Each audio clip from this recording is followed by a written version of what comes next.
Hello. आज हम start करवाने जा रहे हैं financial statement of A company. My friend, financial statement of company से पहले हम सोल प्रोप्राइटरशिप की और पार्टनरशिप फर्म की फाइनेंशियल स्टेटमेंट कर चुके हैं। उसमें प्रोप्राइटरशिप में हमने फाइनेंशियल स्टेटमेंट में देखा trading account, PNL account and balance sheet. ज्यादा से ज्यादा अगर किसी का मैन्युफैक्चरिंग का अगर काम है तो एक मैन्युफैक्चरिंग अकाउंट और बनता है जो अभी तक आपको नहीं सिखाया गया। ठीक। उसके बाद आती है अगली बात पार्टनरशिप फर्म की। पार्टनरशिप फर्म में जो फाइनेंशियल स्टेटमेंट के नाम पे जो हम बात देख रहे थे, sir, trading account, PNL account, PNL appropriation account, then after partners capital और फिर बैलेंस शीट। ये एक हमारा प्रोसीजर था। अब क्वेश्चन आता है कि जो कॉर्पोरेट बॉडी है, अगर कंपनी की बात करें तो उसके अंदर फाइनेंशियल स्टेटमेंट में क्या आएगा। तो जैसे कि आपको पता है, जनरली एक लिमिटेड कंपनी है, पब्लिक कंपनी है, उसमें जनरल पब्लिक का पैसा लगा हुआ है। तो government, companies act, income tax act, बहुत सारे प्रोविजंस, रिजर्व, अकाउंटिंग स्टैंडर्ड, पता नहीं क्या क्या कहानियां एक कंपनी के ऊपर लगाएंगे। तो यहां पर अगर हम बात करते हैं कॉर्पोरेट बॉडी की, कंपनी की, तो फाइनेंशियल स्टेटमेंट में कंपनीज एक्ट 2013 सेक्शन 2 सबसेक्शन 40 क्या डिफाइन करा, जरा ध्यान दीजिए sir. Balance sheet sir, nothing is new. हमें बताइए कि बैलेंस शीट जो है वो इनकम, सॉरी, फाइनेंशियल स्टेटमेंट का पार्ट होता है, वो यहां पर भी है। फिर हमने कहा P and L account in case of company carrying an activity not for profit. Income and expenditure account, अगर मान लीजिए, अगर पी एंड एल अकाउंट यानी इनकम स्टेटमेंट सबके लिए हो गया, लेकिन अगर मान लीजिए नॉन प्रॉफिट ऑर्गेनाइजेशन, एक ऐसी ऑर्गेनाइजेशन जिसका मोटिव प्रॉफिट कमाना नहीं है, तो वो यहां पर इनकम एंड एक्सपेंडिचर अकाउंट बनाते हैं। ठीक है जी। अब आपके साल 12th से डिलीटेड है सर एनपीओ, नहीं तो पूरा चैप्टर, ये भी बहुत अच्छा चैप्टर था जो सीखने को मिलता है सर।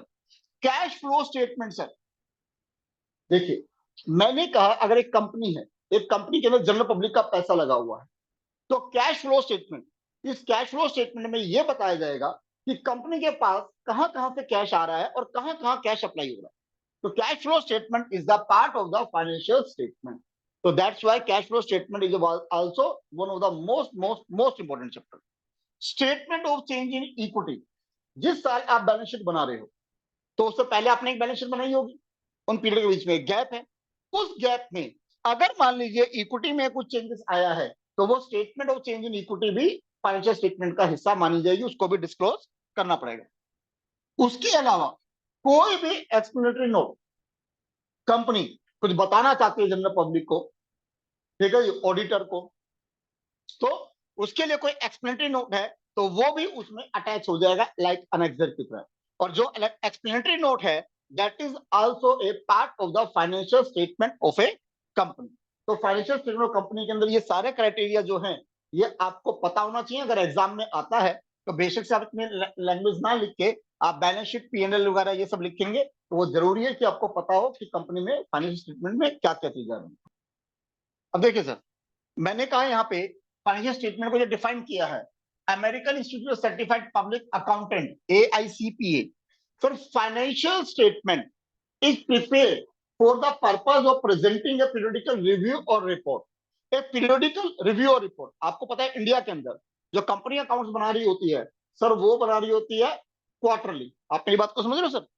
3 महीने का, 3 महीने का, 3 महीने का, फिर लास्ट में इकट्ठा 12 महीने का। Is that clear? तो इस तरह से पीरियोडिकल रिव्यू, तो पीरियोडिकल रिव्यू करने के लिए रिपोर्ट बना रही है on progress made by the management, कि क्या प्रोग्रेस हुई है, deal with the status of investment, कि भाई जो इन्वेस्टमेंट कर रखी है उसके साथ क्या डील हो रही है in the business, and result achieve during the period. और रिजल्ट क्या है सर? नफा नुकसान। मेनली क्या है भाई, आपने बिजनेस के अंदर जो इन्वेस्ट किया है उसका रिजल्ट क्या हो रहा है, कि क्या प्रॉफिट है, क्या लॉस है, या वट एवर जो भी रिजल्ट आपने अचीव करा। क्योंकि कई बार ऐसा भी होता है कि पता चला कि प्रॉफिट बहुत अच्छा अचीव नहीं करा, लेकिन सब तब भी कंपनी की वाहवाही कर रहे हैं। क्यों? क्योंकि भैया प्रॉफिट अभी बेशक से अचीव नहीं करा, लेकिन जो इन्वेस्ट करा है वो बहुत बढ़िया इन्वेस्ट किया। तो आगे पता है कि आगे आने वाले सालों में प्रॉफिट बहुत बढ़िया होने वाला है। तो इसलिए रिजल्ट, ये बोला जो गया है ना कि जो रिजल्ट है, तो रिजल्ट अगर अच्छी इन्वेस्टमेंट करी है तो अभी अगर प्रॉफिट नहीं आ रहा तो कोई बात नहीं, नेक्स्ट ईयर, उससे नेक्स्ट ईयर प्रॉफिट बहुत अच्छा आ जाएगा। तो वो सारी चीजें भी यहाँ कंसिडर करनी चाहिए। नेक्स्ट है sir, features of financial statement sir. Historical concept sir, जब हम फाइनेंशियल स्टेटमेंट बना रहे हैं तो वो हमारा कंसेप्ट क्या सर? हिस्टोरिकल कंसेप्ट है कि क्या हो चुका है।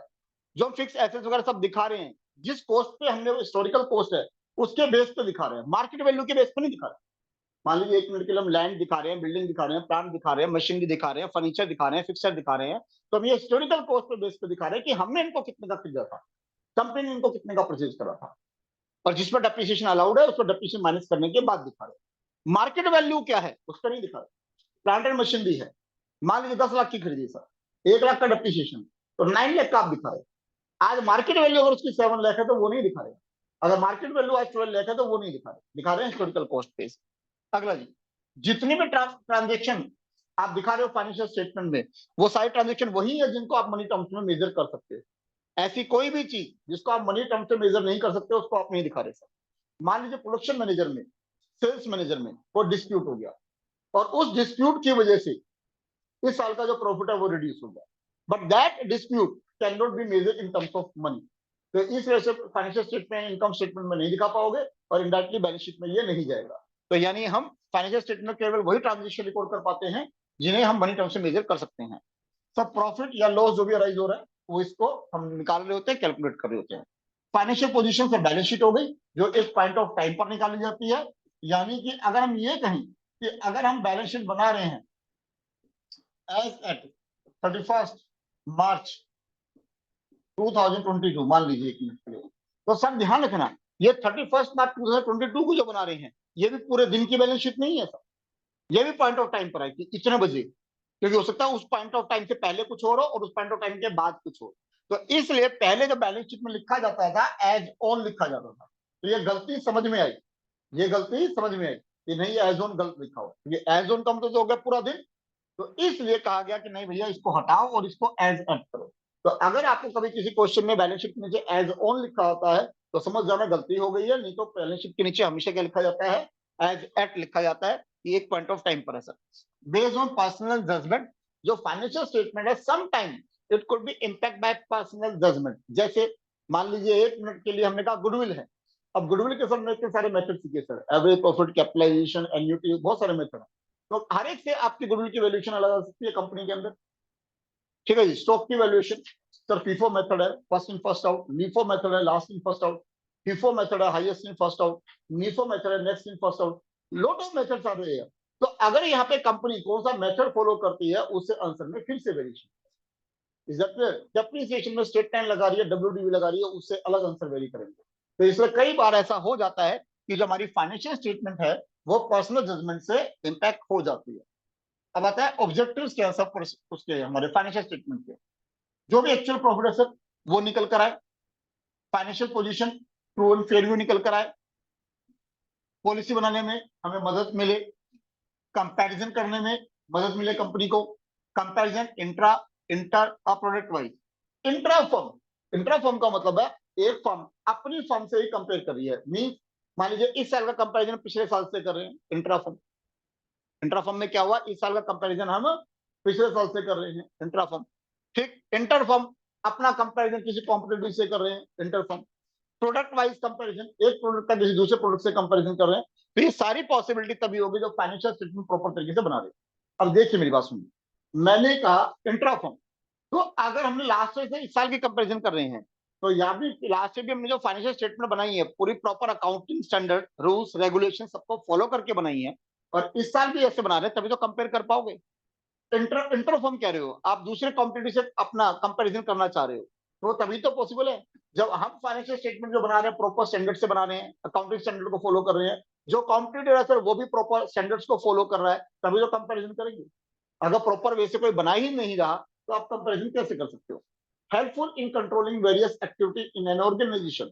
अब देखिए जी, जब इनकम स्टेटमेंट बना रहे हैं तो आप उसमें देख रहे हैं सर कि रॉ मटेरियल पे हमारा कितना कंजन हुआ, परचेज स्टॉक इन ट्रेड कितना हुआ, एम्प्लॉय बेनिफिट के लिए हमने कितने खर्चा किया, ये सारे अलग अलग हमें चीजें दिखनी है।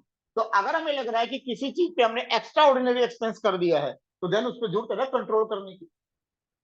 अगर हमारी सेल्स बहुत अच्छी नहीं हुई तो इसका मतलब हमारे को जरूरी है ना कि सेल्स को सर बढ़ाएं, किस तरह से बढ़ाएं। तो काफी सारी एक्टिविटीज जो है फाइनेंशियल स्टेटमेंट से हमें पता चलती हैं सर।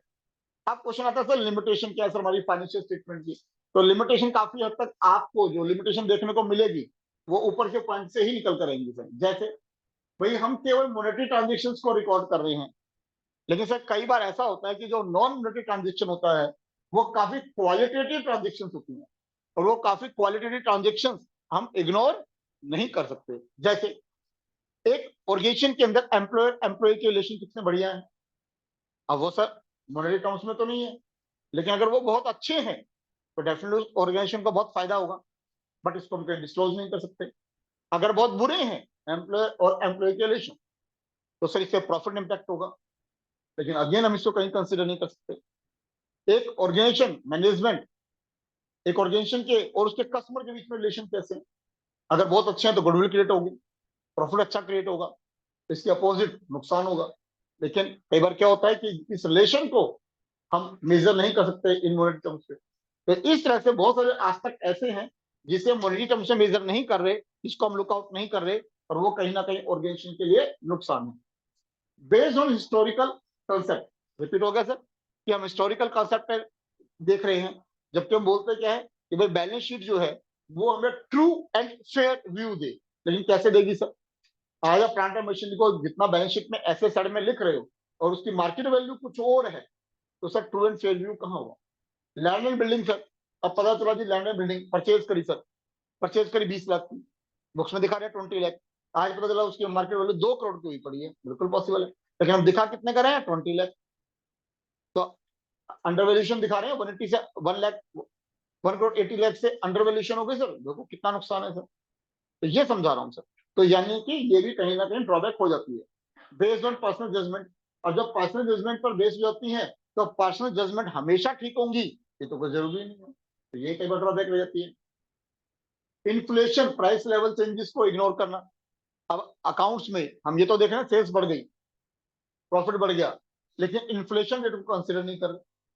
अब मान लीजिए 1 मिनट के लिए, एग्जाम्पल के लिए, मैंने कहा सेल्स जो पिछले साल सेल्स थी सर वो मान लीजिए 2 करोड़ थी, करंट ईयर जो सेल है वो 2.05 करोड़ है। हम बड़े खुश हो रहे हैं कि जी 5 लाख से सेल्स बढ़ा दी हमने, और पता चला जी इन्फ्लेशन का रेट 10% है, तो भैया कहाँ खुश होने वाली बात है? अगर इन्फ्लेशन का रेट 10% है तो 2 करोड़ का 10% सर 20 लाख होता है सर। तो इसका मतलब अगर ये 2.20 होती तब तो ये ब्रेक इवन वाली कहानी होती कि भैया उतनी ही सेल है, तो इन्फ्लेशन हुआ है, इसका तो ये हुआ सेल बढ़ी है, सेल घट गई हमारी। तो इस तरह की, लेकिन कोई भी चीज इन्फ्लेशन रेट को हम अकाउंट्स में कंसिडर नहीं करते। बेस्ड ऑन सर्टेन अजम्पशन, हम अकाउंट्स में काफी सारी चीजें अजम्पशन के ऊपर बेस करते हैं सर, 11th पूरा डिटेल में चैप्टर पढ़ा सर हमने, ठीक है जी। लेकिन फ्रेंड्स अब हमेशा हमारी अजम्पशन ठीक होंगी तो कोई जरूरी नहीं है, काफी सारी एजम्पशन हमारी गलत साबित हो जाती है। वेरिएशन इन इंडस्ट्री प्रैक्टिस, देखिए इंडस्ट्री बहुत डिटेल में तुमने पढ़ा है इकोनॉमिक्स में। इंडस्ट्री का मतलब क्या होता है? इंडस्ट्री का मतलब होता है एक एरिया में जितने भी सिमिलर टाइप की ऑर्गेनाइजेशंस हैं उनको कलेक्टिवली अगर हम देख रहे हैं तो उसे बोलते हैं इंडस्ट्री।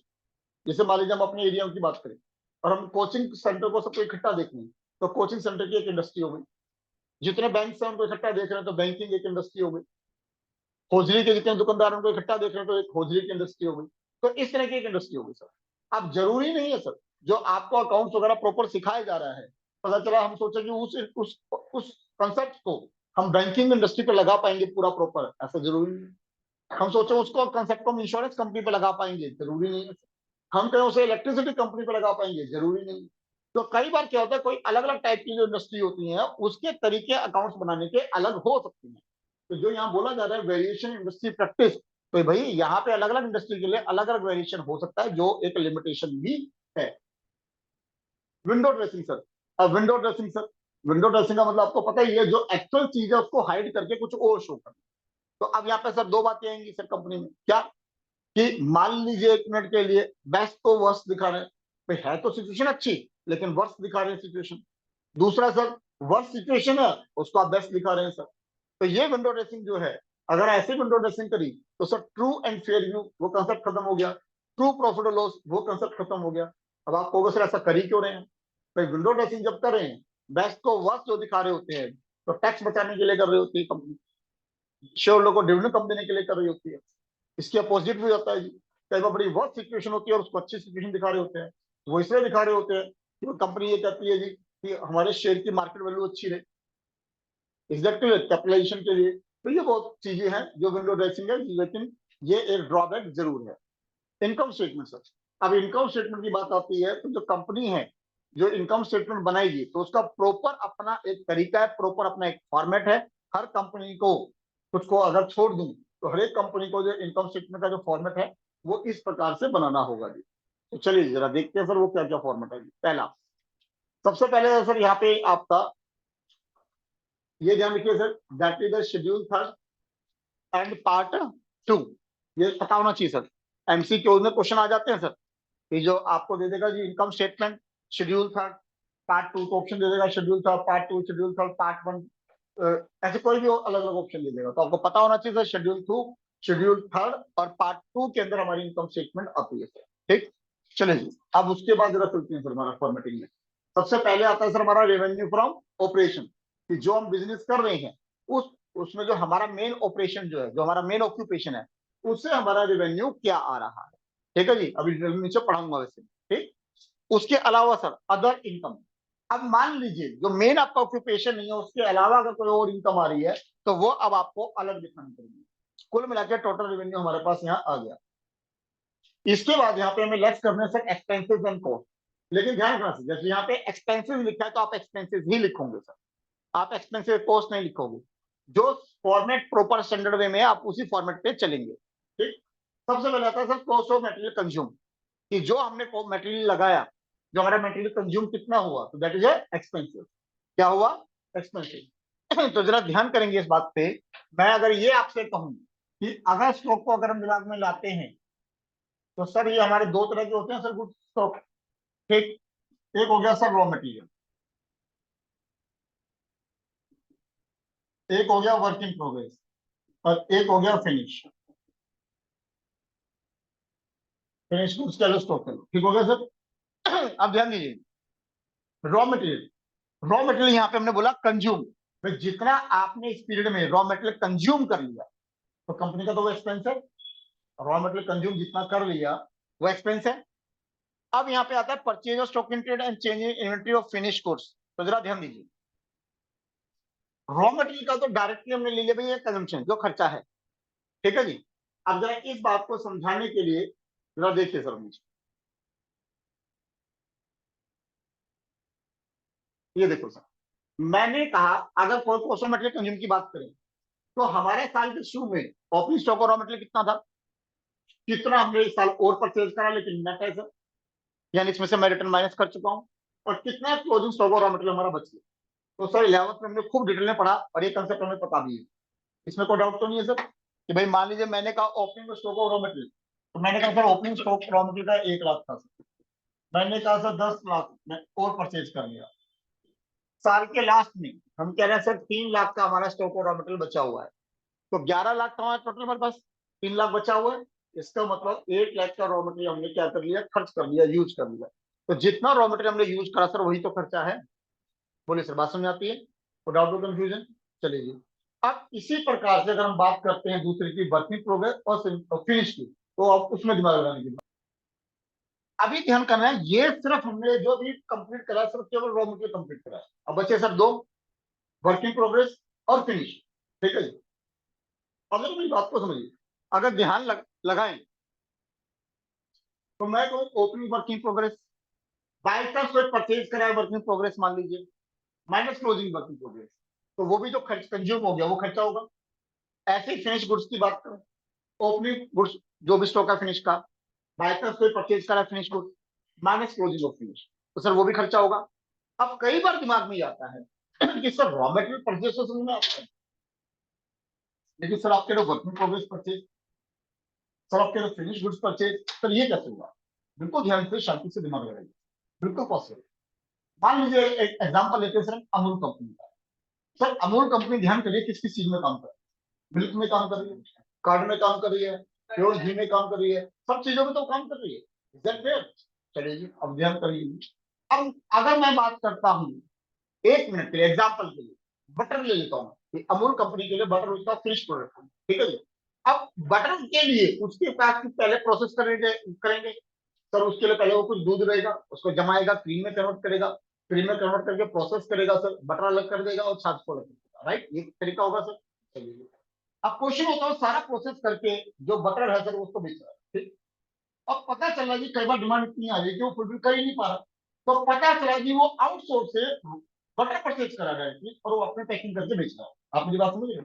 पतंजलि कितना सारा काम इसी प्रकार से कर रहा है। पतंजलि सारी चीज खुद मैन्युफैक्चरिंग नहीं कर रही है, जिस पर उनको ट्रस्ट है, पता चल रहा है कि उनसे परचेज कर रही है आउटसोर्स से, अपने पैकिंग वगैरह करिए, अपना नाम लगाया और आगे सोल्ड आउट कर दिया, नो डाउट उसके लिए फिर रिस्पॉन्सिबिलिटी पतंजलि की हो गई, सामने वाले की जो होगी वो उसकी टर्म्स हो गया। तो अपनी बात को समझिए मैं बोलना चाह रहा हूं। तो यहाँ पे वर्क इन प्रोग्रेस को और फिनिश गुड्स के अंदर क्या था, उसमें परचेज को तो रख दिया अलग। आप ये देखिए, परचेज स्टॉक इन ट्रेड नजर आ रहा है आपको? तो परचेज स्टॉक इन ट्रेड यानी वर्क इन प्रोग्रेस या फिनिश गुड्स का कुछ भी परचेज करा तो अलग हो गया। जहां आपको नजर आ रहा है चेंज इन इन्वेंट्री, तो ये चेंज इन इन्वेंट्री किसकी है? तो ये चेंज इन इन्वेंट्री है वर्क इन प्रोग्रेस की और फिनिश की। तो इनडायरेक्टली तो सब वही बात हो गई, इनडायरेक्टली वही बात हो गई ना। तो अब मेरा ध्यान करिए, अगर मैं चेंज स्टॉक की बात करूं तो इकोनॉमिक्स की बात करते हैं या किसी और सब्जेक्ट की बात करते हैं तो हमारे दिमाग में आता है change stock closing minus opening जाता है दिमाग में। लेकिन सर यहाँ ट्विस्ट है, थोड़ा सा ट्विस्ट को समझिए आप। ये बात आप इससे समझिए, सब परचेज का नहीं लिया हमने, अब हमारा ओपनिंग स्टॉक प्लस हो रहा था, क्लोजिंग स्टॉक माइनस हो रहा था। तो यानी कि यहाँ पे जो चेंजिंग स्टॉक है वो आपका opening minus closing, opening minus closing है, हम इसकी तरह क्लोजिंग माइनस ओपनिंग है। तो आपको लॉजिक दे रहा हूं कि ऐसा सुनिए, कि जो आपका जो एक्सपेंस है वो ओपनिंग माइनस क्लोजिंग होगा, ना कि क्लोजिंग माइनस ओपनिंग। तो यानी मैंने बताया स्टॉक आपके तीन प्रकार, ठीक, raw material, work in progress और फिनिश, ठीक। अब वापिस सकते हैं तो समझने के बाद तो देखिए, तो जो बात अभी मैंने आपसे बोली, देखिए, तो मैंने कहा जो मटेरियल की बात करी सर वो ये चला जाए, परचेज अब ये वर्क इन प्रोग्रेस या फिनिश कोई भी परचेज है वो यह चला जाए, चेंज इन इन्वेंट्री ये आपका ओपनिंग माइनस क्लोजिंग होगा। लेकिन ध्यान रखना इस परचेज में गलती से परचेज रॉ मटेरियल मत ले लेना, वो तो गया ऊपर। गलती से चेंज स्टॉक में रॉ मटेरियल मत ले लेना, वो तो गया ऊपर। तो यानी उसके अलावा परचेज है और उसके अलावा चेंज स्टॉक है। बात समझ आती है सर? तो ये तीन हमारे पास यहाँ पर क्या हो गए, एक्सपेंसिव हो गए। नेक्स्ट पार्ट जो हमारी हेडिंग आ रही है वो आ रही है एम्प्लॉय बेनिफिट एक्सपेंस। तो अब ये आपका सोल प्रोप्राइटरशिप या पार्टनरशिप फंड की तरह नहीं चल रहा था अध्ययन के लिए। उसमें तो ट्रेडिंग अकाउंट बनता था कि ट्रेडर बनता था, और उसमें सेल्स डायरेक्ट एक्सपेंस वगैरह सब ऊपर, बाकी डायरेक्ट इनकम रेवेन्यूज वगैरह सब नीचे होता था। ऐसा कुछ नहीं है sir. Employ benefit expensive, company के जितने भी एम्प्लॉयज के ऊपर जितने भी खर्चे हो रहे हैं वो सारे यहाँ देंगे। सर अब यहाँ पे लिखा बेशक से एम्प्लॉय है, लेकिन सर इसमें वर्कर भी इंक्लूड है, यानी कोई wages, salary, bonus, leave, encashment, जितने भी एम्प्लॉयमेंट एक्सपेंसेस हैं वो सारे के सारे आपको यहाँ देखने को मिलेंगे। तो एम्प्लॉय बेनिफिट एक्सपेंसेस की जब बात कर रहे हैं, ये देखिए सर, जैसे कि अभी कुछ एग्जांपल भी हैं जिनको आप समझ सकते हो कि वे क्या बात कर रहे हैं। तो देखिए जी, कोई आपकी बेसिक वेजेस है, सैलरी है, कोई provident fund, gratuity, retirement benefit, कुछ भी दे रहे हो आप, ठीक है जी, पेंशन वगैरह सब यहाँ आ जाएंगे सर।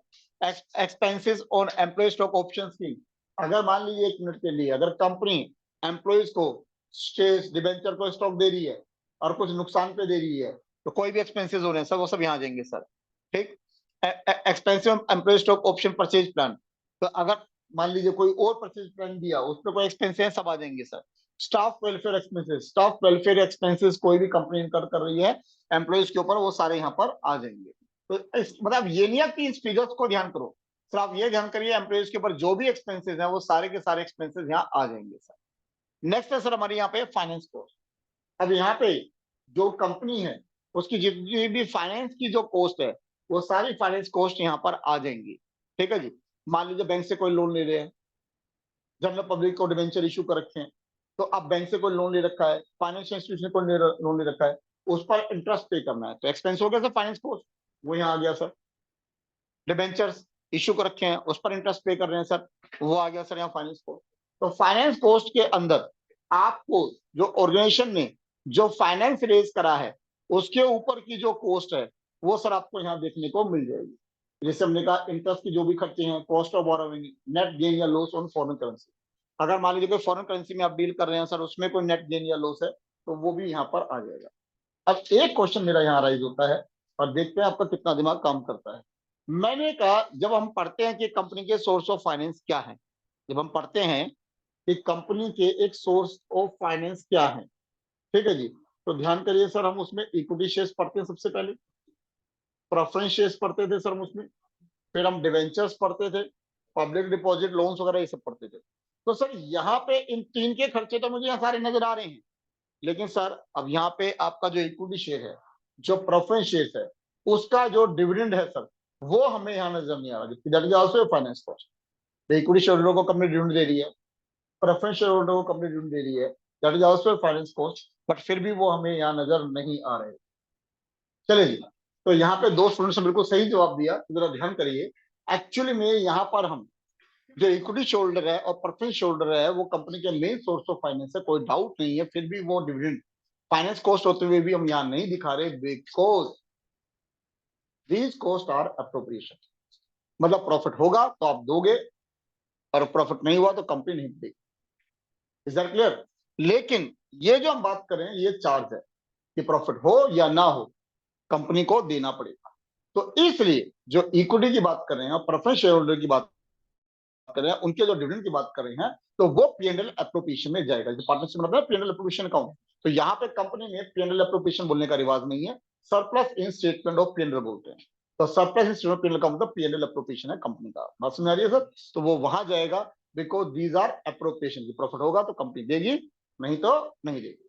चलिए, आया समझ में? तो जब हम कंसेप्ट पढ़ के चलेंगे तो नो डाउट सर हमें उस चीज का फायदा होगा सर। आते हैं सर आगे। अगला सर हमारा जो यहाँ पर आ रहा है, वो अगला एक्सपेंस आ रहा है सर हमारा डिप्रिसिएशन। एक बात को ध्यान रखना सर, आप ये सीक्वेंस जो है, जैसे ये फर्स्ट, ये सेकंड, ये थर्ड, ये फोर्थ, ये फिफ्थ, ये सिक्स और ये सेवन, आपको ये सीक्वेंस इसी फॉर्म में लिखनी पड़ेगी। आप इसे ऊपर नीचे नहीं कर सकते। आप सोचो जी मैं एम्प्लॉय बेनिफिट एक्सपेंस पहले लिख दूं, कॉस्ट और मेटेरियल कंज्यूम बाद में लिख दूं, यू कांट डू। आपको जो सीक्वेंस है सर वो सीक्वेंस रहेगी आपकी। ठीक sir, depreciation and amortisation expenses, जितने भी आपके डेप्रिसिएशन लग रहे हैं, जितने भी आपके अमोर्टाइजेशन हो रही हैं, वो सारी की सारी यहीं पर आएंगी सर। जैसे मान लीजिए कोई इंटेंजिबल एसेट्स है, आपको पता है इंटेंजिबल एसेट्स जो डेप्रिसिएशन होता है, उसे डेप्रिसिएशन ना बोल के उसे अमोर्टाइजेशन बोला जाता है। 11th में पढ़ाया था मैंने आपको। तो वो सभी चीजें यहाँ पर आ जाएंगी सर। अदर एक्सपेंसेस, अब जो भी एक्सपेंस ऊपर इन कैटेगरीज में नहीं आ पा रहा किसी में भी, वो सारा का सारा यहाँ पर किस में आ जाएगा? अदर एक्सपेंसेस में आ जाएगा। ठीक है जी? तो डिटेल में मैंने आपसे यहाँ पे जितने भी एक्सपेंसेस थे वो आपको डिटेल में क्लियर कर दिए। ठीक है जी, क्योंकि मेन गेम ये है। अब जरा रेवेन्यू फ्रॉम ऑपरेशन, उसको शॉर्ट में बताया था कि मेन सोर्स ऑफ इनकम है, तो जरा मैं अब लगे हाथ अब आपको वो भी दिखा देता हूँ। आइए, आपका रेवेन्यू फ्रॉम ऑपरेशन। तो मैंने कहा कोई भी प्रोडक्ट को सेल कर रहे हो, आप सेल सर्विस कर रहे हो, अदर कोई ऑपरेटिंग रेवेन्यू है, उन सब को आपने प्लस कर दिया। ठीक है जी? अब एक्साइज ड्यूटी से यहाँ लिखा हुआ है, लेकिन आपको पता होना चाहिए कि अब इंडिया में एक्साइज ड्यूटी वाली कहानी नहीं रही है। अगर by chance out of India वाली कहानी हो जाए तो अलग बात है, नहीं तो अब आपको पता है जीएसटी आ चुका है, तो एक्साइज ड्यूटी वाला कंसेप्ट यहाँ पे क्या हो जाता है? खत्म हो जाता है। ठीक हो गया जी? अब ये जरा ध्यान से समझ बोलो, sale of scrap is the part of operating revenue. भाई जैसे मान लीजिए कोई स्क्रैप है और उसको बेच रही है कंपनी, तो वो ऑपरेटिंग रेवेन्यू का पार्ट तभी हो सकता है अगर मान लीजिए उसका वो रूटीन नेचर है। अगर वो उसका रूटीन नेचर है, जैसे कई बार क्या होता है, कंपनी है, उसके काफी सारी स्क्रैप निकलती है, वो बेच देता है। अगर रूटीन नेचर में ऐसा हो रहा है तो ऑपरेटिंग में डाल दीजिए। अगर लगता है मुझे छोटा मोटा है तो आप उसे अदर इनकम में डाल दीजिए। तो अगर पेपर में नहीं लिखा हुआ तो फुटनोट डाल के आप कुछ भी करोगे ठीक माना जाएगा। ठीक हो गया नहीं? चलिए, अगर मान लीजिए यहीं पे अगर रिवेन्यू फ्रॉम ऑपरेशन, अगर ये जो फाइनेंस कंपनी अगर हुई, ये अदर देन फाइनेंस थी, अगर फाइनेंस कंपनी हुई तो सर उसकी तो इंटरेस्ट या अदर इनकम वगैरह वट जो होगी वही सर यहाँ पर आएगी सर, रेवेन्यू फ्रॉम ऑपरेशन, क्योंकि वो कोई गुड सोल्ड आउट तो कर नहीं रहा फाइनेंस कंपनी। तो यानी फाइनेंस कंपनी में यहाँ पे थोड़ा सा हमें देखने को जो है चेंज मिलेगा। आते हैं सर अगला पार्ट, जो रेवेन्यू फ्रॉम ऑपरेशन के नीचे था हमारा अदर इनकम। ये कुछ एग्जाम्पल्स दिए हैं सर, ये नहीं कहा जा रहा कि यही होंगे, इसके अलावा भी हो सकते हैं। सिर्फ आपको सिर्फ गाइडलाइन दी जा रही है। जैसे इंटरेस्ट, आप इन्वेस्टमेंट करें उस पर कोई इंटरेस्ट आ रहा है, कोई टेनेंट को किराए पे जगह दे रखी है सर, उस पर आ रहा है, कंपनी है सर, अब पता चला कंपनी का कोई जगह है, अब पता चला पूरा मॉल वगैरह बना दिया, जगह रेंट पे दे दी, रेंट आ रहा है सर, लेकिन मेन ऑक्यूपेशन नहीं है उसका। मेन ऑक्यूपेशन है तो ऊपर चला जाएगा, अगर मेन ऑक्यूपेशन नहीं है तो नीचे आ जाएगा सर। कोई बैड डेट्स के रिकॉर्ड हो गए, कोई कहीं इन्वेस्टमेंट करके शेयर्स में उस पर डिविडेंड मिल गया सर, कोई कमीशन मिल गया, कोई और मिसलेनियस रिसिप्ट हो गई, फिक्स एसेट पे कोई प्रॉफिट हो गया, अप्रेंटिसशिप प्रीमियम। अप्रेंटिसशिप प्रीमियम की कहानी क्या है, समझिए मेरी बात को। कई बार कंपनी क्या होती है, जैसे बड़ी कंपनी है और वो अपने पास ऑफर दे रही है कि हाँ हम आपको ट्रेनिंग दे सकते हैं, तो जो मान लीजिए कि जो नए लोग होते हैं वो कंपनी के पास अपॉइंट हो जाते हैं, आर्टिकल की तरह, और वहां पे कुछ सीखने के लिए हो जाते हैं। अब कंपनी दो बातें होती है सर, कई बार तो क्या होता है कंपनी स्टाइपेंड दे रही होती है, यहाँ पे चलो ठीक है जी आप हमारे काम सीखने आ रहे हो, चलो जी 1000, 2000, 2500, 4000 रुपये हम महीने के दे रहे हैं। सैलरी इसने नहीं बोला क्योंकि स्टाइपेंड होते हैं ये सैलरी नहीं है ये। कई बार उल्टा भी हो जाता है कि कंपनी कह रही है कि नहीं जी हम आपको सिखा रहे हैं, हमारा सोर्स लग रहा है, सब कुछ लग रहा है, हम आपसे चार्ज करेंगे। तो जब अगर ऐसा हो रहा है कंपनी चार्ज कर रही है, that's known as apprenticeship premium, तो कंपनी की क्या हो गई, इनकम हो गई। तो बट अदर इनकम है इसलिए यहाँ चली जाएगी।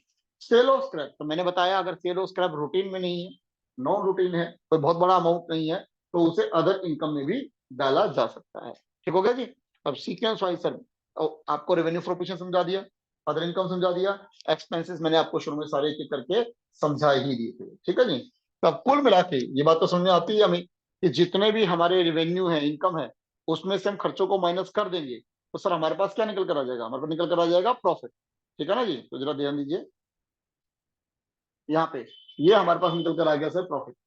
ठीक है जी। टोटल एक्सपेंसेस कर दिए, टोटल रेवेन्यू है, तो उसमें हमारा क्या निकल कर आ गया, प्रॉफिट। 12th क्लास में आपके सामने एक्सेप्शनल और एक्स्ट्रा ऑर्डिनरी आइटम्स नहीं है, तो आपको एक्सेप्शनल और एक्स्ट्रा ऑर्डिनरी आइटम नहीं देखने को मिलेंगे। तो देखिए जी, अब जो हम बात करते हैं अदर एक्सपेंसेस, ये एक छोटी सी लिस्ट दे रखी है सर, कि ये आपको एक्सपेंसेस नजर आ रहे हैं जो ऊपर किसी हेडिंग में नहीं आएंगे। जैसे हमने कहा carriage inward, carriage purchase, direct expensive, power, gas, fuel, heating, lighting, manufacturing expensive, primary packing, freight, octroi, cartage, dock charges, import duty, royalty production, carriage outward, rent, rate and taxes, lighting, insurance, legal charges, printing station पे खर्चा, insurance premium, general expenses, bad debts, audit fees, travelling expenses, establishment expenses, trade expenses, telephone charges, advertisement, commission, brokerage, delivery man expenses, discount, packaging charges, export duty, stable expenses, loss on sale of fix assets, input GST, repair and maintenance, donation, charity, bank charges, entertainment expenses, conveyance expenses. तो ऐसे कुछ आपको ये नजर आ रहे हैं जो ऊपर किसी हेडिंग में नहीं आ रहे, तो ये सारे के सारे अदर एक्सपेंसेस में आ जाएंगे।